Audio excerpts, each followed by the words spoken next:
Mount Peniel, he had not encountered, he had nothing to he had nothing to him but the promise, Israel. And guess what? He had to work on the promise. He had to work on the promise and make the promise come to life. There is no how tomorrow Jacob would have said, proudly say, I'm Israel, and there's nothing to show. He had to stand here and say, you know what, I'm Israel, and count the 12 tribes of Israel and say, this is me. But now you as Israel, what are you calling yourself? Yeah. What can you point to and say, this is me? What is it that you have on your hand? Now, you see now, the reason why we are battling every day with passion killing is because of this one issue. People have made other people their oxygen. Yeah. I meet you, let me use the married one. I meet you, you know, and I fall in love, and you become my oxygen, my everything. My totally everything. All of a sudden, you need to buy me grocery. You need to fuel my car. If I don't have a car, you better buy Maufiti or something for me, so that if I don't, you need to take me shopping. You have to give me monthly allowance. Everything is you. And guys, can I speak to the ladies? Speak. Why are we suffocating the poor guys? Seriously. Why are we suffocating them? It's a mere human being, just like you. And all of a sudden now they have to be your Ministry of Finance, of Health, everything here on one guy. And now this is the reason why, because the poor guy can't handle all that. You now have to have multiple ones. Because this one that you say that you love doesn't have all of those things to give you. He becomes your oxygen, he becomes your everything. And tomorrow the poor guy says, you know, exhausted, I'm going. You kill him. You kill him, gone. And it's a wrong perspective. The Bible says that we are of this world, we are in this world. And because we don't have opportunities out there that can teach us the kingdom way, we now have to go the worldly way, and we are now like the world, and there's no difference between me and the person in the world. And it's opportunities like this, platforms like this, that want to shift our mentality the kingdom way. Amen. Amen. Now, because this poor guy now doesn't have, you know, to give you, and they are literally your everything, you know, and we find our identity in them. I am Lotta's girlfriend, and that's now my identity. I'm no longer Trish, nothing. And hi, I'm Lotta's girlfriend. The moment you get in a relationship, you cease to be yourself. But that's not what independence is. Independence is, my name is Trish. This is who I am. I have done this for myself. I am pursuing this for myself. And when I meet you, I don't cease to exist. I like it. I continue to be myself. Yes, girl. I don't cease to be me, and now I'm identified by him. Because now if I cease, and you know what happens? More especially, I'm sorry to say this, I am single, I know, but this happens, I have seen it happening in marriages. Yes. It happens, now all of a sudden I am Mrs. Lotta. All the dreams I've been pursuing, I pegged them. But Lotta was not interested in me. You get me? He was interested in that young lady that was pursuing stuff. And he realized I can build something with this girl. Yeah. And now when I get into a marriage with him, why do I have to stop? Why? Now, independence is, I get into a marriage with him, I still pursue who I am. And my God-given identity, my God-given dreams, I pursue that. He is here as a companion. I don't get into a relationship with him to be complete. No, I'm fine by myself. I am complete. I don't need a man to complete me. I like it. I am complete by myself. God has told me I am Israel, and He has shown me this is where I want you to build, this is where I want you to build, and when I'm done building this thing, and guess what? I will bring you someone that you. That is the reason why God said it's not good for men to be alone. It was for someone that is working on something. Not someone the picture that's a fashion, the African print, what on Facebook the whole day. You are just sitting there checking the latest saying next time in top thing it's a man, and that's the only thing that you do the whole day, and you think you get married. And he's here praying for a godly wife, eh? And guess what? God loves him. God loves him. God loves him so much that you that is sitting there on Facebook the whole day not working on yourself, God will not bring you to him. Forget it. And there's this thing that we claim people in the spirit, eh? Oh, Lord, I claim him.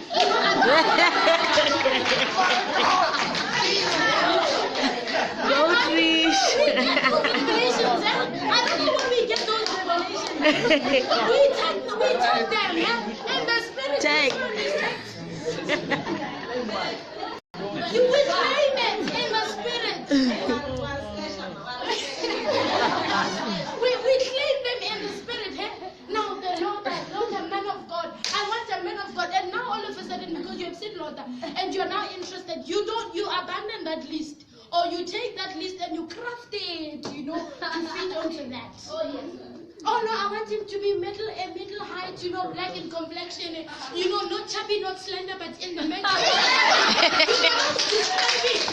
You are not describing that one person anymore. You are describing Lord, because you have tapped him in the spirit. And that is not of God. But what if, I'm just saying, what if you see Lord, and you go in this and you check here, oh, he does this and this. Lord, please work on me.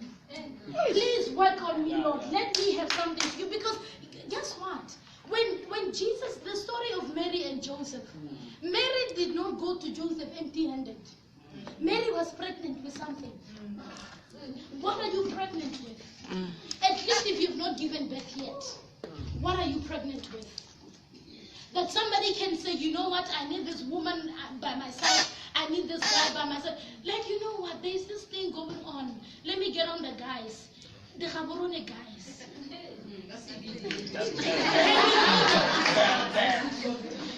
The Gaborone guys, what they do is, oh, hi, what are you cooking? Oh, okay. And then because you Gamanyana, your heart, I get a boom, boom, boom. Oh, okay, no. And the guy passes by and he eats. And the worst part is you cooked your own food. The guy can't even bring a bottle of 1 liter cool drink. Nothing. He just comes just like that. He comes, come and eats and eats. I want to drink more. And then comes, oh, okay, if you're driving, I'm talking from experience, hello. And if you're driving, okay, can you come and pick me? Are you saying a man calling you to come Yes, and ma'am. pick him? Yes, ma'am. This is what happens. Yes, no. No fuel. I get they don't want to invest. They say, no, you're not my girlfriend. I'm still checking you out like, Opportunity. And look, where are you? You go CBD. Can you come and pick me? And you go and pick the poor guy. Why do I feel like a man? Because no, all of a sudden you are now the man, eh? Like, why do I feel like, why? I'm like, hello, I'm the one picking, I'm the one. Everything it's me, and the guy can't tell brother. What's happening? Eh? I can know your heart. Can you've been doing this and you are preparing you're tilling the soil. You are tilling the soil. As you're tilling the soil, you're like this, ne? You can't tell brother. Oh no, I actually have someone. You have someone. No, but this is what happens in gaps. This is what happens in gaps. No, sir, don't forgive us. Eh? But this is not how it's supposed to be. And this is the reason why, because believe you me, after a guy does this to you, you've been cooking, you've been dropping him off at work, you've been cleaning are a lady. Men, they can tell that you are a lady. And they take advantage of that. Because what they do is they will invite you to their house. Oh, come, let's cook together. And you're like, oh, he invited me to his house. But then because of the lady that you are, when you get there after you cook and eat, you can't leave the dishes now. You clean, come out the whole kitchen spotless. And tomorrow, I actually have somebody like, where the hell have been that person? The whole time I've been finishing myself in your house, everywhere. It's been me. Where has been this lady been? But this is what happens. But when you know, the Bible in Proverbs 31 talks about a woman who it says, what does it say? The first verse, verse 10. A priceless woman. Who can one find? A woman that has a price tag. It means that if you're far more than rubies has a price. If you're far more than marbles or whatever they say, if you're far more worth than that, it means there's a price tag to that. Yes. And guess what? You are the one who places a price tag on yourself. You're the one as a lady determines, this is how much I'm going to be worth. Some guy called me. It's in secret, we are gossiping now, ne? And he says, okay, no, where do you want me to take you? I'm like, you know what? Just take me wherever you want to take me. Why am I saying take me wherever you want to take me? Because he has to check his pocket and see where he can afford. Okay, no, brother, you can take me wherever you want to take me. And say, oh, no, but you can choose. I'm like, oh, really? I can choose. And I'm like, oh, okay. So there's one restaurant of mine that I like very much. It's a Portuguese restaurant in Airport Junction. So, okay, no, there's this Portuguese restaurant I like. So we can go there. Say, no problem. I'm like, okay. So I went there. I got there first, you know, and so he came late. I came early, you know, and I ordered a starter. For myself, because like it's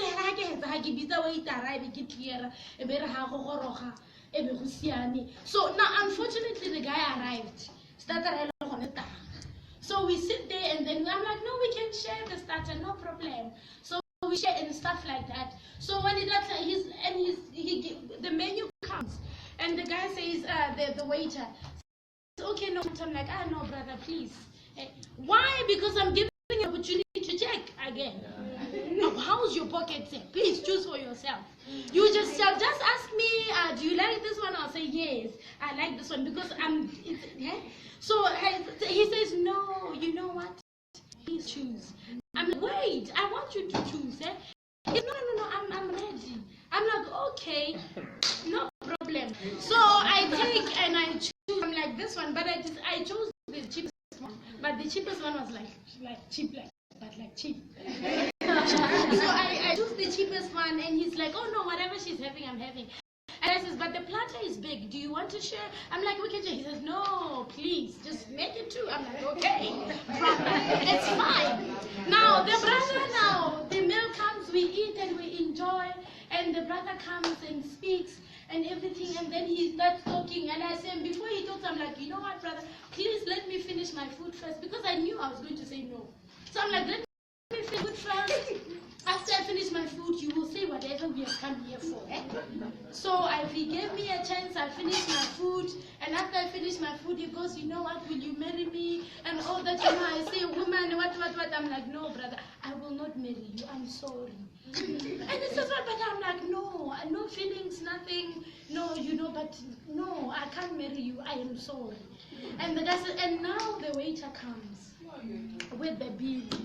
I'm like, before he opens the bill, I'm like, can I cover the starter that and he said, no, chill. I'm like, okay, it's most like this. The guy and he jumps and and he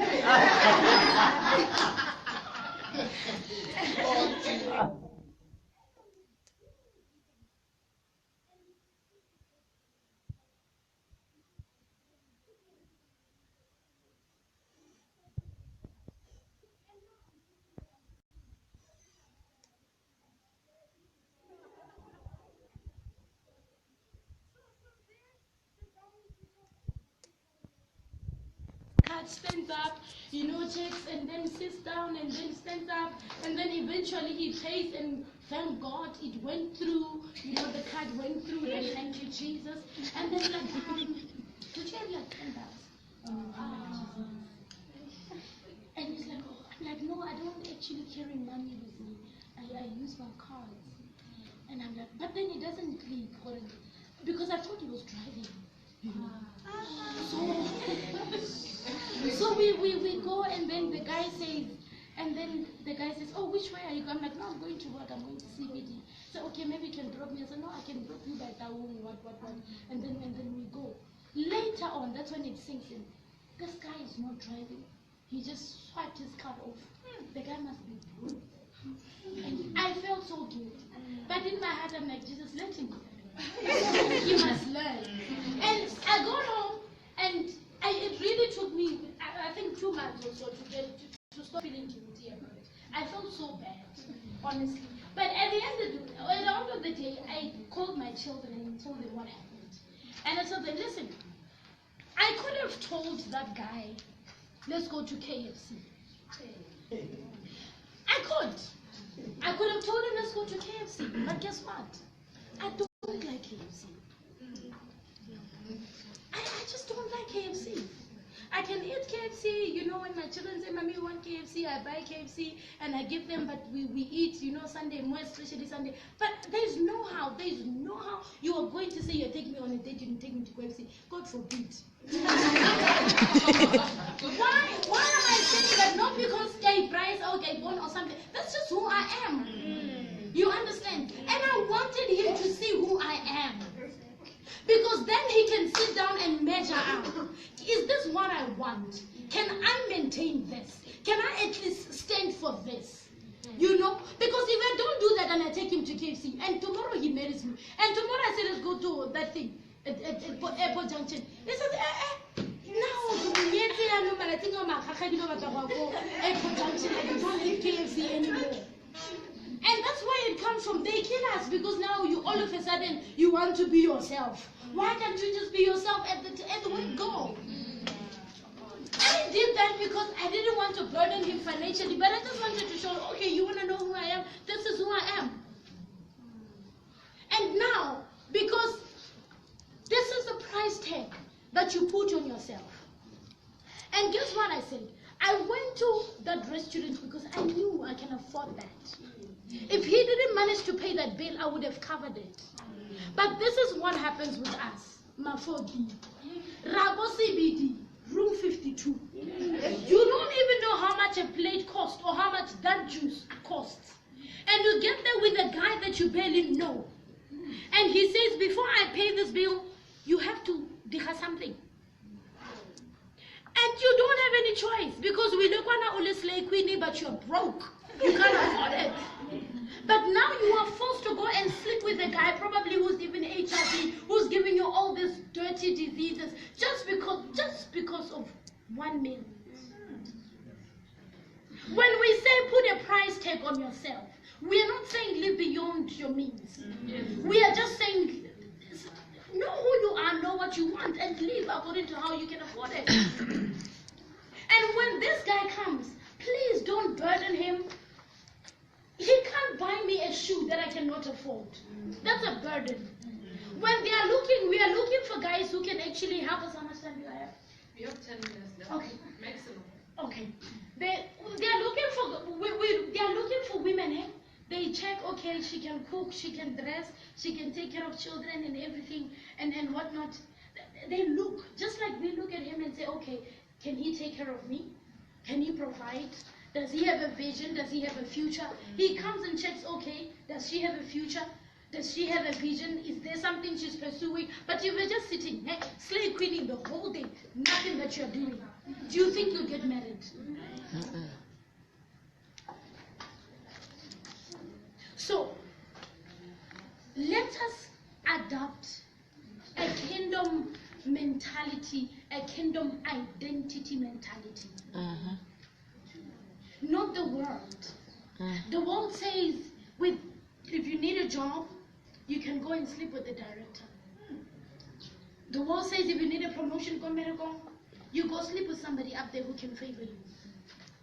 And the world has come to a system, believe you me, where in every door that you enter, somebody says, I can open it, but you need to sleep with me. But we need to have standards. What you are as a single person is going to be who you are when you're married. Am I right? Very true. Nothing changes. No calories going down, nothing. No single is the same person that you're going to be when you're married. Yeah. So this thing of because of this dependency thing that we have in us. Now he says I want a divorce. Divorce? Why? Because I was chatting to some people because right now I'm working my dream, I'm pursuing my things, everything, I'm fine, I'm paying school fees for my son, everything, I have a car, everything. Why do I need to get married? You get me? Because the mentality of people getting into marriage most of the time in this season is how. But I'm doing that by myself. Why do I need to get married? Then there's got to be something bigger than that you need to get married for. And when you get into marriage, we are not taught these things about consummating the marriage, let me say it, consummating, the elderly ones will catch it, consummating the marriage and everything. We are not taught those things. And one thing that I once asked someone that came and said, you know what, I want to marry you.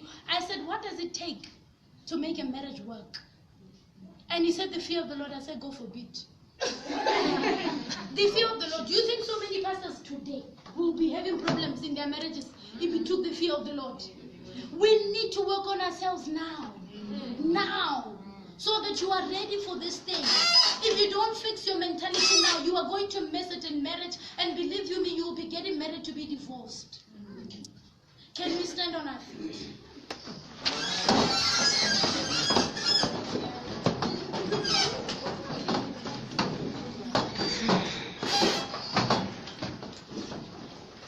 I'm not going to give you what you need to pray for.